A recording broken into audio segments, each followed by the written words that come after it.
Қайырлы күн барша достар. Біздің бүгінгі 4-ші сабағымыз сторис туралы.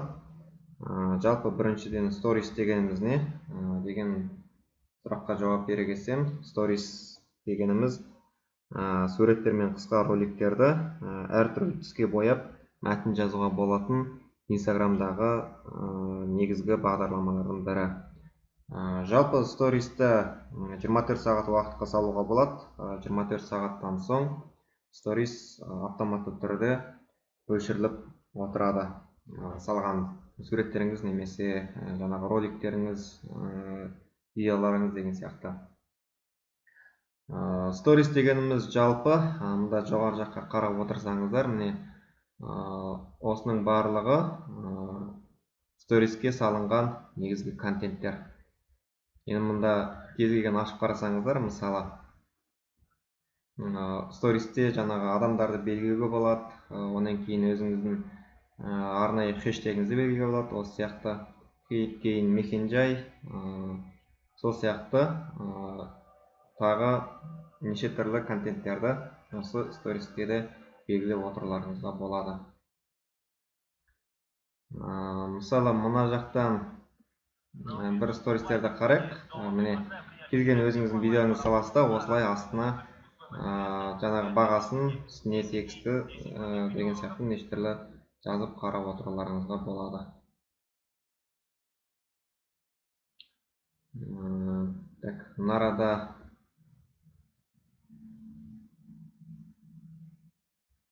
мына сияқты әртүрлі түске бояп істеуге болады. Осының барлығын мен қазіргі сторис сабағында үйретіп түсіндіретін боламын. Мынандай нелерді қалай істеу керек деген сияқты. Негіз былай қарап отырсақ, көбісі қарапайым сала берген.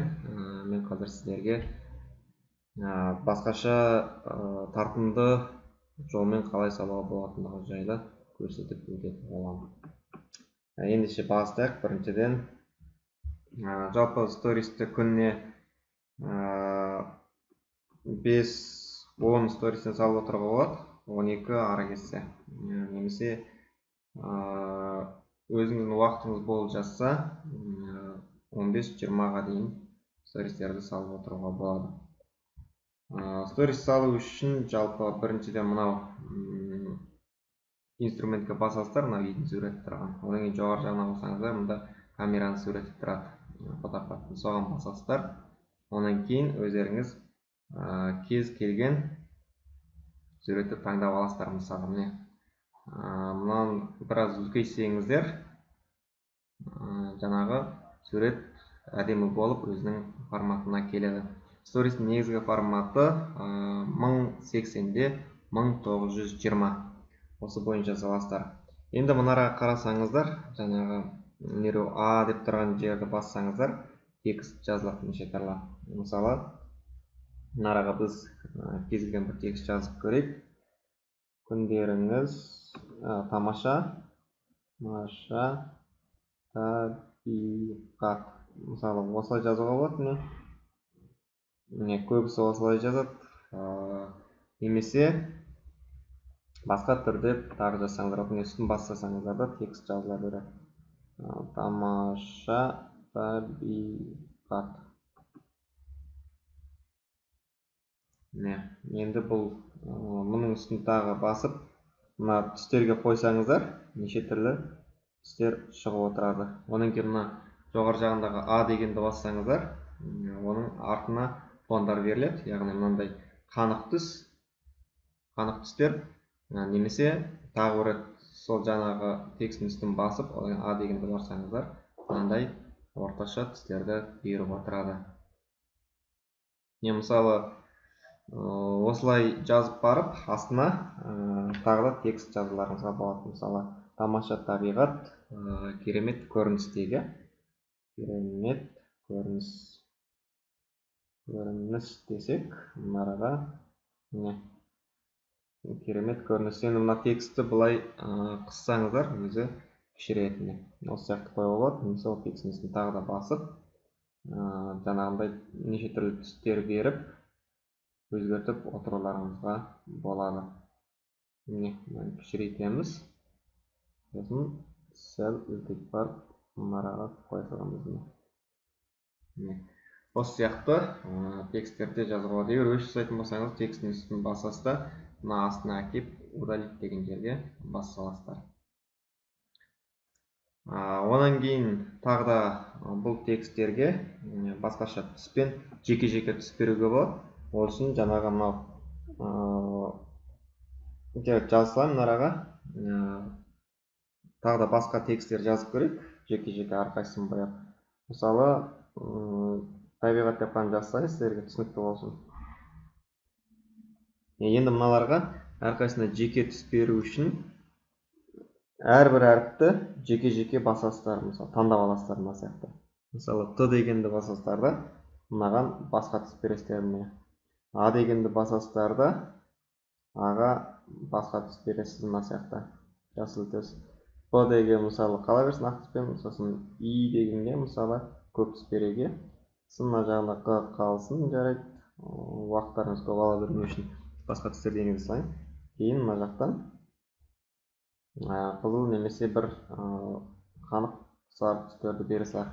Енді мұнда қарасаңыздар, осындай әртүрлі болып жазылып жатыр.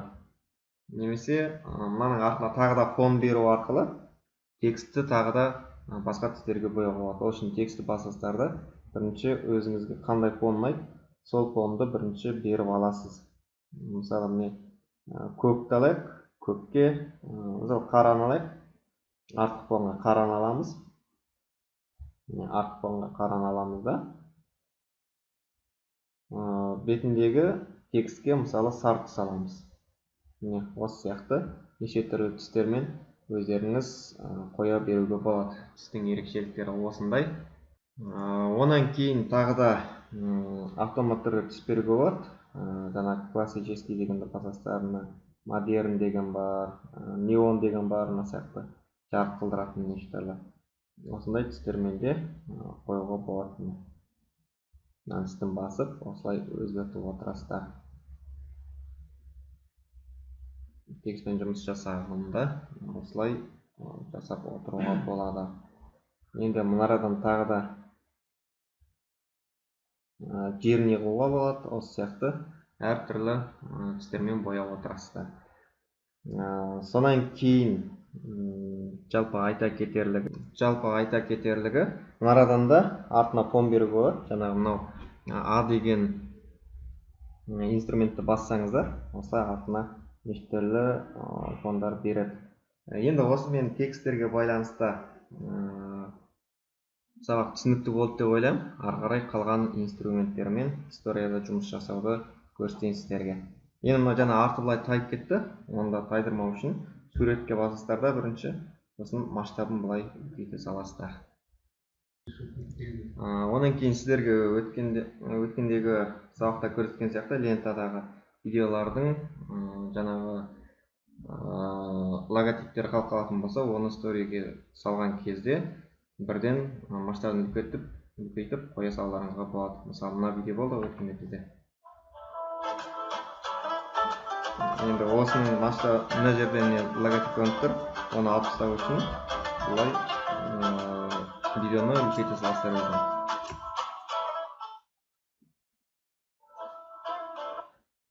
Енді артындағы керегі жоқ болса, оның үстін басасыздар да, удалить дегенді бас саласыздар. Сол кезде міне сториге видео салынды. Енді мынаған неше түрлі тексттер жазуға болады. Сосын мұнараға қарасаңыздар, мына қаламның үстін бассаңыздар, видеоны басқа фон беру арқылы видеоға үстіне текст жазуға немесе видеоны жартылай көрсетуге болады. Суретте де дәл солай істеулеріңізге болады. Мысалы, мына басасыздар, оны басқаннан кейін астынан кез келген түс таңдап аласыздар да, үстін қатты басып тұрасыздар. Сол кезде ол осындай түстерге толық алынады. Мысалы, мұнара қызыл түс беріп көрейін қазір. Қызылды бердік. Енді мұнараға маркердің суретіне келсеңіздер, мұнарада қаламның үстін басып, мына жерден масштабын үлкейтіп, бұлай боясаңыздар, сурет шығып отырады. Артындағы фон. Енді мынаған неше түрлі текст жазуға болады, жаңағы тексттерді жазып отырасыздар. Мысалы видео.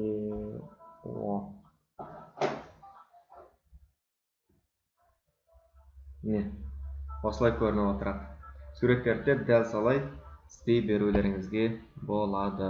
Онан кейінгі біздегі инструмент сілтемемен жұмыс жасау болады. Сілтемемен жұмыс жасау үшін мен сіздерге өткенде айттым, егер де сіздердің парақшаларыңызда оқырмандардың саны 10.000 болатын болса, сілтеме қойылады. Яғни мына біреу инструментті қарасаңыздар, осы арқылы сілтеме қоюға болады.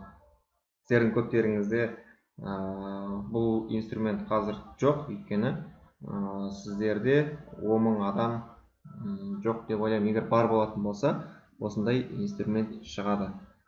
Осыған бассаңыздар, мына жерде сілтеме салу қажет болады. Сосын нараға сіз өзіңіздің кез келген сілтемеңізді қоясыз. Мен жаңағы Instagram сілтемесін қойдым. Осы Instagram сілтемесін қойсам, басқа адамдарға сіздің салған историяңыз сілтеме арқылы көрсетілетін болады. Ол қалай болады? Мен қазір бұл видеоны салмай, басқа адамдардан көрсете салайын. Сол сияқты сіздің салған историяңызда басқаларға көрініп тұратын болады.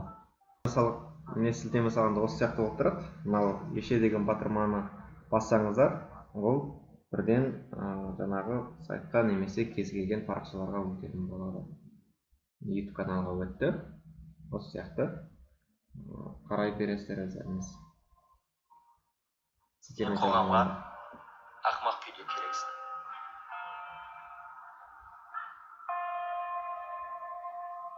Барлық істегенді сен де істе. Осы сияқты сілтемелерді қойып жұмыс жасауға болады сториспен.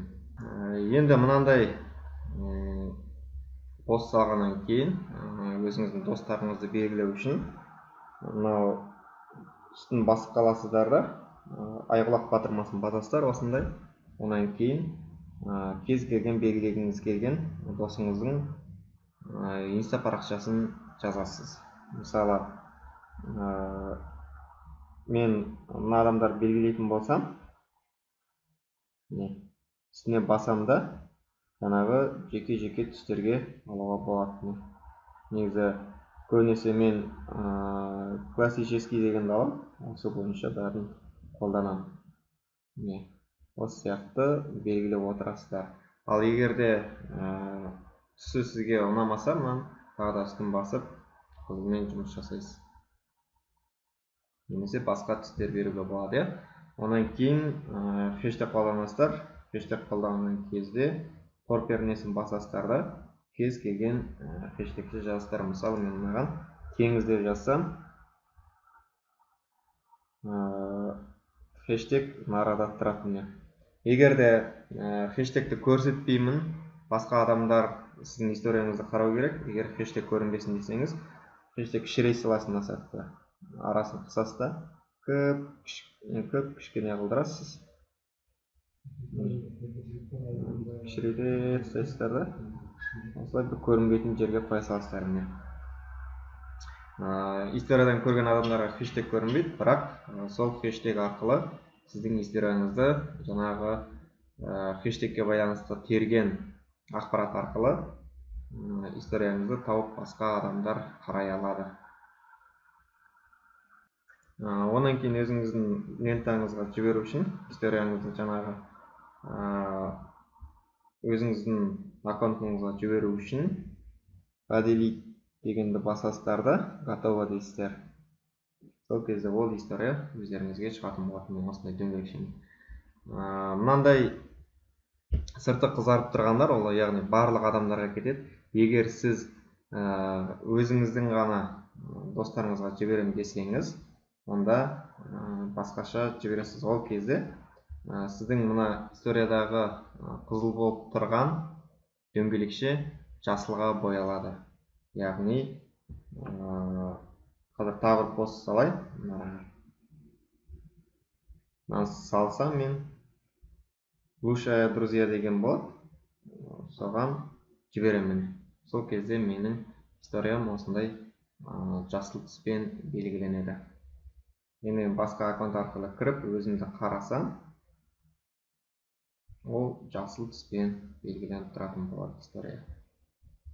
Мысалы, мұнда жасыл түс, қарасаңыздар, достарға арналғанда жасыл түспен, ал басқаларға қарасаңыз, ол қызыл түспен осылай белгіленеді.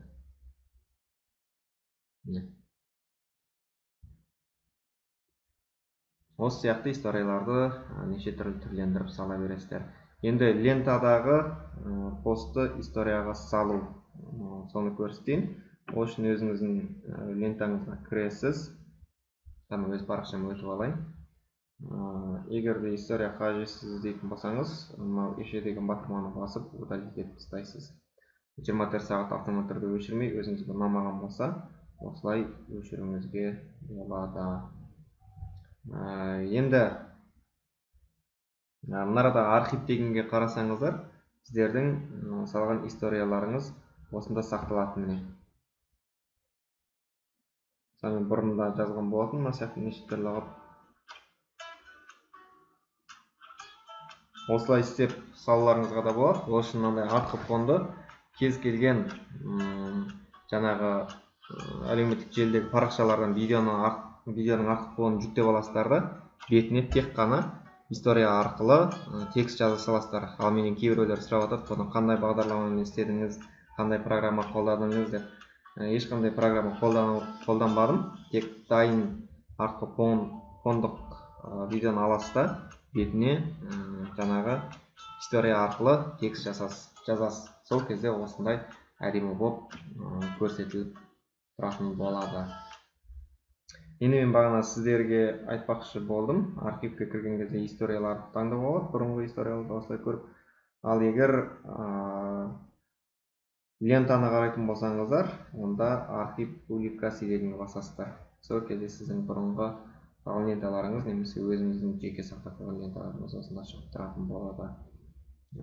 Егер де бұрынғы салған архивтегі историяны салғыңыз келсе, осылай өзіңіз кез келген постыңызды қарайсыз да,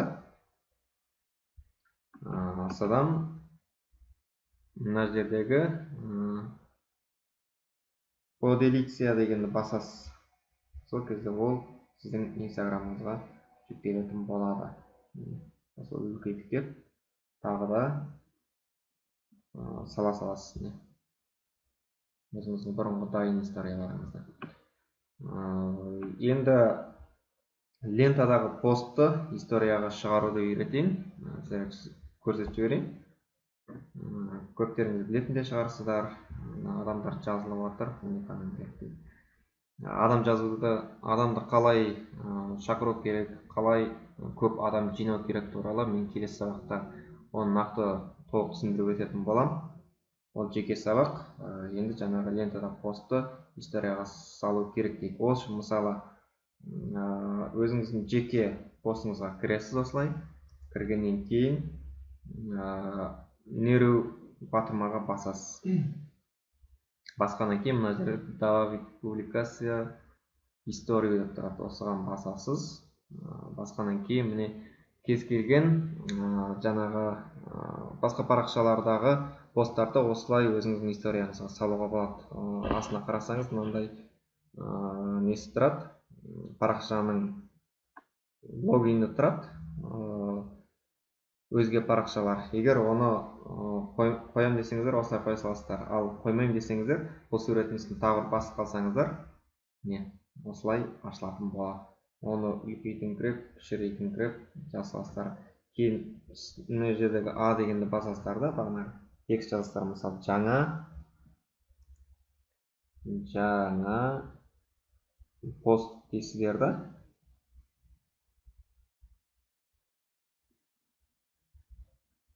Жаңағы свет беріп, сосын астына сілтеме қоя саласыздар. Немесе жаңа постты оқыңыз дейсіз да. Нарадан жай былай үстіне көтеріп қалсаңыз, гиф деген бар, гиф деген жерге неше түрлі анимацияларды іздеп, содан историяға салуға болады, тауып алғаннан кейін. Рам К деп іздей салайын. Кез келген бір рамканы аламын да историяға жаңағы постпен бірге салам. Біраз загрузка алып тұр. Осылай істесеңіздер рамка шығады. Жарайды, оны үйреніп алсаңыздар, ол өте оңай. Жаңағы мынау бит дегенге кіресіздер да өздеріңіз әртүрлі эффектілерді іздейсіздер. Одан кейін мында қарасаңыздар хэштег деген, бағана хэштегті айтып өттім. Тағы қарасаңыздар мына места деген бар. Места деген жерге қойсаңыздар өздеріңіздің мекен-жайларыңызды қоюға болады. Мысалы қазір марадан Дания қосылады. Одан кейін өздеріңіз қай жер соны қоя саласыздар. Мысалы Алматы деп қоя саласыздар. Кейін үстіне тағы көтерсеңіздер мына арада уақыт болады. Уақытты қоюға болады. Осылай. Оның үстіне тағы бассаңыз, ол дөңгелек сағатқа айналады. Осылай неше түрлі шығара берулеріңізге болады. Кейін вопрос дегенге кірсеңіздер, я жоқ деген жауабыңыз. Мысалы, пост ұнады ма? Ұнады ма? Немесе неше түрлі сұрақтармен қоя берсеңіздер. Я жоқ деген сияқты. Я жоқ. Осылай қоясыздар. Алсаң. Я жоқ деп, осылай жаңағы өзіңіздің историяңызға салған посттардың жаңағы статистикасын анықтап қарап отыруыңызға болады. Одан кейін мына арада вопрос қойылады, сұрақ қойыңыздар деген сияқты. Сұрақ қойыңыздар.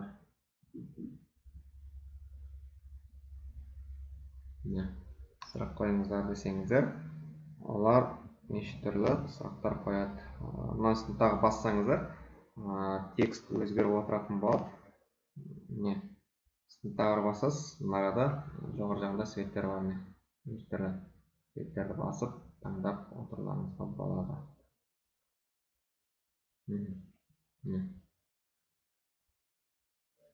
Осылай сұрақ жауап алып отырасыздар. Онан кейінгі бір инструмент, мынау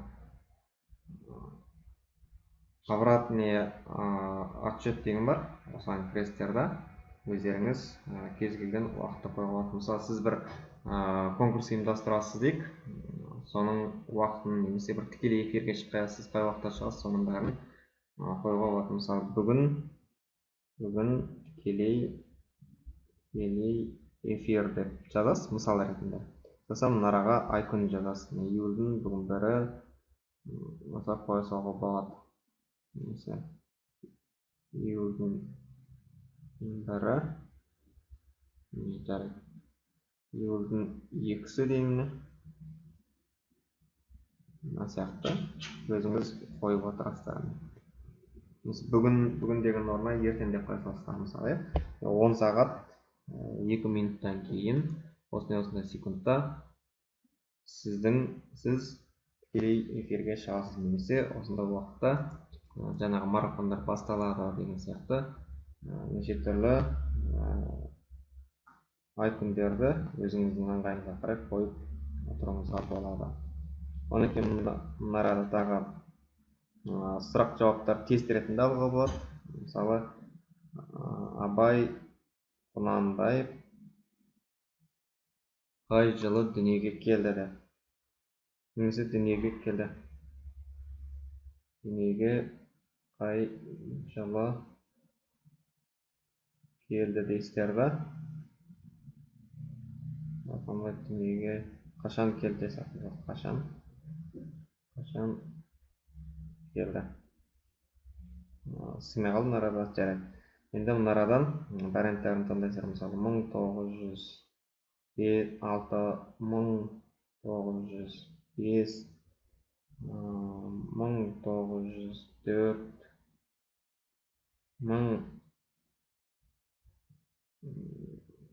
1945 деген сияқты.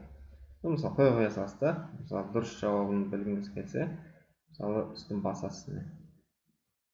Осылай мысал ретінде қойып отырмын мен сіздерге. мысалы басып қалады, міне сол кезде дұрыс жауабы шығатын болады. Мысалы Абай Құнанбаевтың туған жылы 1845-тен 1904 жылға сол сияқты дүниеге келді деп тұрмын ғой мен, жаңа тарас кеткен дүниеден өтті деген сияқты, мысалы келді 1845 деген сияқты. Мысалы дұрыс жауабына былай қойсалға болады: 1845 5-тен 1904 деген сияқты қоя бересіздер. Енді жіберу үшін мынаны басасыздар да өзіңіздің историяңызға готов етіп жібере саласыз. Болды. Енді жалпы стористі күніне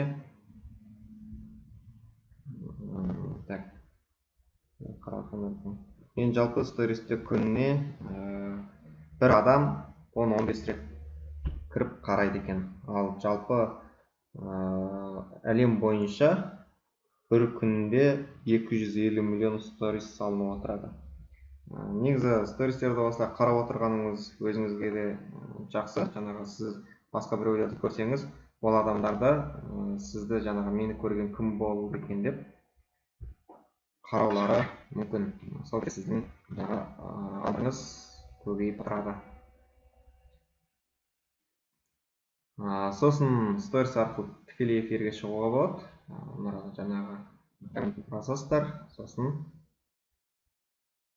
тікелей эфир деп басасыздар, сол кезде ол бірден шығатын болады. Өздеріңіз арнайы видео түсіріп алып, сосын